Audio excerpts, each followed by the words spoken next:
A paz do Senhor, meu amado, bem-vindo de volta à nossa escola bíblica.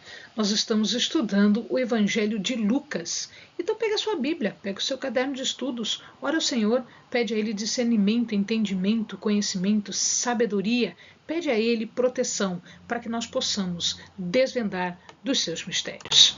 Estamos ainda na sexta parte que trata do ministério de Jesus enquanto ele está indo da Galileia para Jerusalém.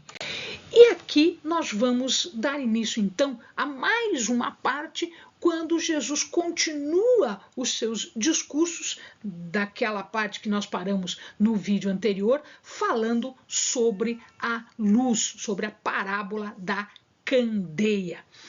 O que acontece com a candeia? A candeia era uma lamparina com óleo, com um pavio, que era colocada dentro da casa. Como os amados viram em vídeos anteriores, a casa ela tinha uma porta e eventualmente tinha uma, duas, no máximo 3 janelas muito pequenas. O restante era tudo fechado. Então, quando se colocava uma candeia na casa, se colocava de tal maneira que ela pudesse iluminar tudo, que a luz pudesse chegar em todos os lugares. Não se escondia a candeia. Então, ele fala aqui que a função desta luz, dessa candeia, é brilhar, é trazer claridade para que nós possamos enxergar. E uma coisa interessante é que ele faz agora uma correlação entre esta luz e o olho. O olho é um órgão que recebe a luz. Nós só podemos enxergar porque o olho tem a capacidade de perceber a luz, e percebendo a luz nós percebemos as coisas, né? Mas existe uma outra situação em relação ao olho. O olho não é só o órgão que recebe a luz, é o órgão também que expõe uma luz interior, como se o olho fosse a lâmpada do corpo.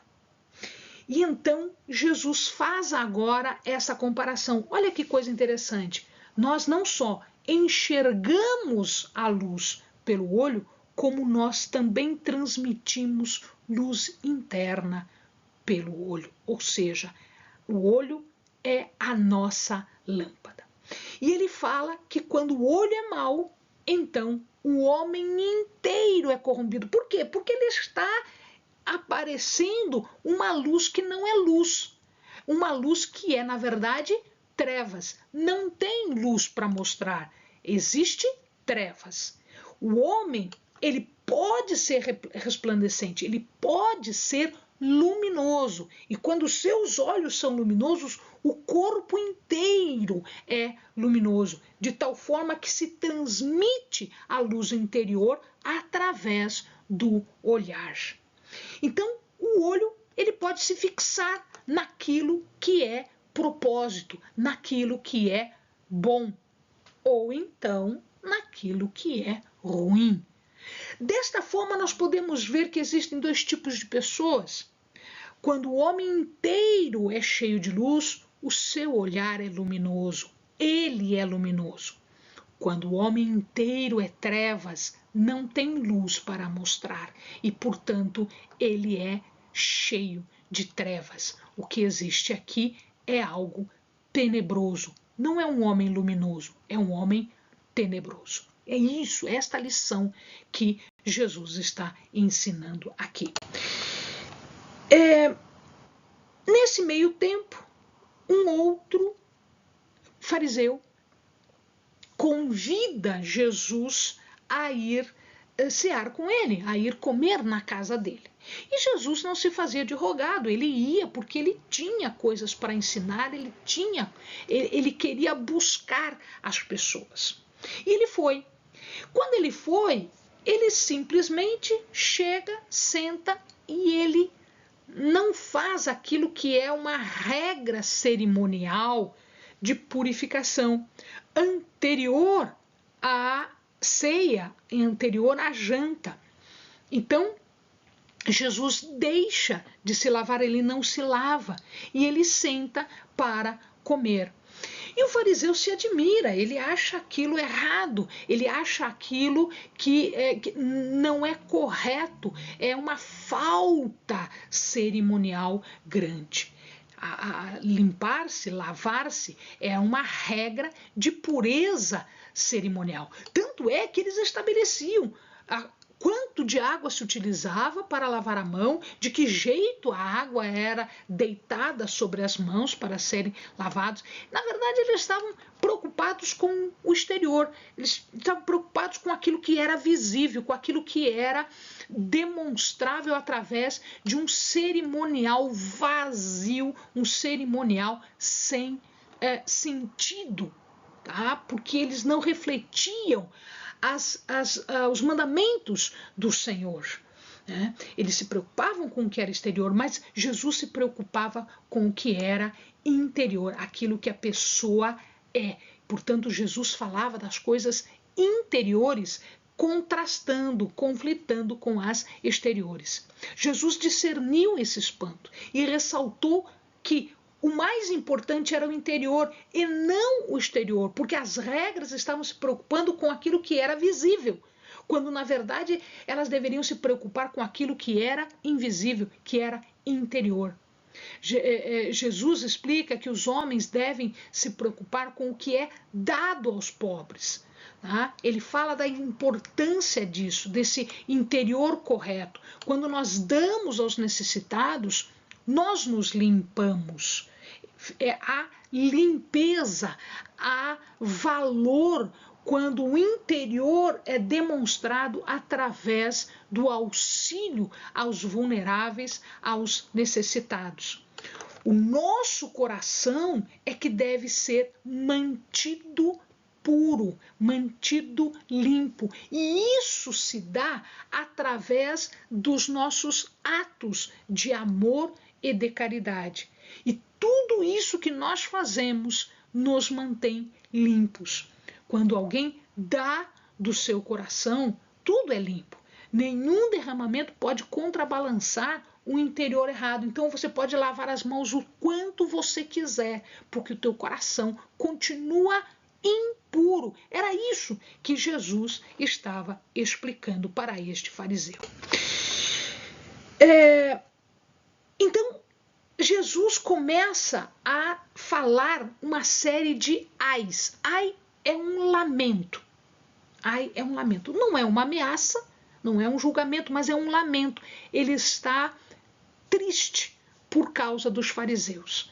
Por que ele está triste por causa dos fariseus? Porque os fariseus, querendo demonstrar que eram muito santos, muito corretos, eles faziam práticas de dízimo, não só das coisas normais, mas também das pequenas coisas. Dízimo das ervas, dízimo de tudo que era minucioso. Eles se concentravam naquilo que era trivial e deixaram de ver o que era importante. Então, não estava errado dizimar. Aliás, está em Deuteronômio, está em Levítico, a ordem para dizimar. Mas esta ordem é uma ordem que deveria ser feita em oferta de amor, portanto, alegre. Eles dizimavam sobre as ervas, esqueciam de fazer a justiça e o amor. Eles se preocupavam em estar nas praças, né, sendo saudados pelas pessoas. Isto era um ato de aparecer, de status, ser saudado nas praças, quando isso tudo não tinha sentido. E isso me lembra, amados, aquelas pessoas que dão as coisas, tiram selfie, tiram fotografia e ficam expondo os pobres que eles estão fazendo. Quem faz por amor não expõe ninguém. Dá o seu dízimo, dá a sua oferta, dá o seu auxílio e não fica aparecendo nas praças, não fica aparecendo no YouTube, não fica aparecendo no Face, não fica aparecendo no Instagram, não fica aparecendo nas mídias sociais. Ele faz e não precisa aparecer, porque o retorno do que ele faz é interno. Deus está vendo. A palavra diz que se a tua mão está fazendo, que a outra não fique sabendo. Então você não precisa fazer alarde da tua bondade, porque a tua bondade é o quê? É aparecer, não é bondade de fato. Então por isso, ai dos fariseus. E ele diz que eles eram sepultura. A sepultura, amado, é um local de contaminação cerimonial. Então, quando você toca uma sepultura, você está tocando a morte, você está contaminado cerimonial. Ele dizia o seguinte: vocês são sepultura não marcada. Porque às vezes se enterrava alguém, se fazia uma sepultura, não fazia a marca. E as pessoas que andavam por ali, sem saber que ali era uma sepultura, estavam se contaminando, sem saber. Eles estavam dizendo, o que Jesus está dizendo? Vocês, fariseus, são sepultura não marcada. Vocês são sepultura que está contaminando as pessoas pelo seu ato, pelo seu ensino errado. Os homens andavam no ensino. Os homens andavam nos caminhos de sepulturas não marcadas, que eram os caminhos dos fariseus, e, portanto, eles se tornavam moralmente impuros, não cerimonialmente, moralmente impuros. Eles estavam errando no ensino. E quando Jesus explica isso, alguns doutores da lei estão por ali, alguns escribas, doutores da lei, estão por ali. Muitos deles eram fariseus. Os escribas eram fariseus. Eles eram estudiosos da lei, né? E ele diz, mas se você fala isso deles, você também nos ofende. E aí Jesus aproveitou a deixa e disse, mas é claro, porque vocês também estão fazendo errado. O que vocês estão fazendo errado? Vocês produzem cargas para que os outros levem e nem um dedinho de vocês está ajudando essas pessoas, porque vocês estão colocando cargas, vocês estão colocando peso. Vocês estão exigindo cumprimento de tarefas que são impossíveis, que são difíceis, que não ajudam ninguém, inclusive só atrapalha. Vocês estão pondo carga. Carga é coisa que animal leva, né? Carga é coisa que animal leva no lombo. E isso Jesus tinha contra eles. Vocês fazem interpretações erradas, tradições erradas, exigem as coisas das pessoas. Em vez de vocês fazerem coisas simples, ensinando o povo, vocês fazem fardo cansativo. Porque nós fazemos túmulos esplêndidos. Não. Quando você faz um túmulo esplêndido para um profeta grande, você só está completando a obra de quem matou esse profeta. Porque antigamente Deus havia mandado os profetas e ninguém ouvia os profetas. Ninguém dava ouvidos a ele, fazia aquilo que os profetas estavam falando. Então vocês são piores. Piores porque vocês estão fazendo uma sepultura gloriosa, túmulos esplêndidos. Vocês estão completando a obra de perseguição e de morte para os profetas. Eles trataram mal os profetas. O sangue desses profetas vai ser requerido, não só deles que mataram, mas de vocês também, que estão fazendo contrário àquilo que os profetas falaram. Porque não é só quem faz, é quem ensina errado, quem admite errado. as palavras de Deus que foram mandadas dizer pelos profetas não foram ouvidas. Assim como as palavras que Jesus estava dizendo também não estavam sendo ouvidas. Ou seja, eles persistiam no mesmo erro que os antigos. Eles continuavam a matar e matar e matar os profetas, as profecias, os ensinos, aquilo que o Senhor tinha para eles. E aí ele fecha isso tudo. Os intérpretes, os escribas, eles eram mestres. Eles deveriam expor o significado da lei, mas eles erravam e davam a lição errada. Os métodos deles era como se fechasse a chave, o acesso a Deus. Eles trancavam o conhecimento. Eu não sei e ninguém mais sabe. Eu ensino errado e vocês vão ter que aprender desse jeito. Porque eu sou intérprete da lei, eu sou mestre, eu sou escriba, eu sou fariseu. Vocês não são nada. Vocês têm que seguir o que eu estou dizendo. Então, eles estavam, inclusive, tirando o acesso, tirando a possibilidade da pessoa chegar no essencial, no verdadeiro sentido da palavra de Deus. Eles impediam isso. Eles não entravam e não deixavam ninguém entrar. E aí, quando eles viram que eles estavam sendo expostos, tanto os escribas quanto os fariseus procuravam agora com mais empenho enredar Jesus, fazer Jesus tropeçar numa qualquer palavra.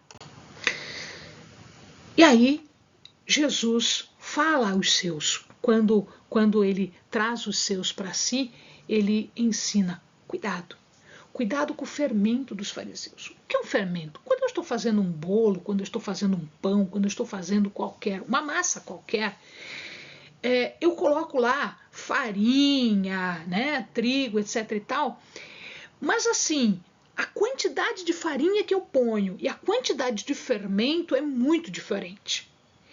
E se eu ponho uma colherinha bem pequenininha de fermento, uma pitadinha de fermento, isto é suficiente para levedar toda a massa. É suficiente? Sim. O fermento faz a sua ação, mesmo tendo uma quantidade pequena, ele leveda, ou seja, ele produz, né? Ele vai lentamente, constantemente, ele vai agindo sobre a massa toda. Mas, Helene, qual é o fermento? O que é o fermento dos fariseus? Amados, você não entendeu ainda? É a hipocrisia.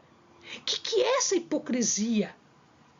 Eles falavam uma coisa, faziam outra.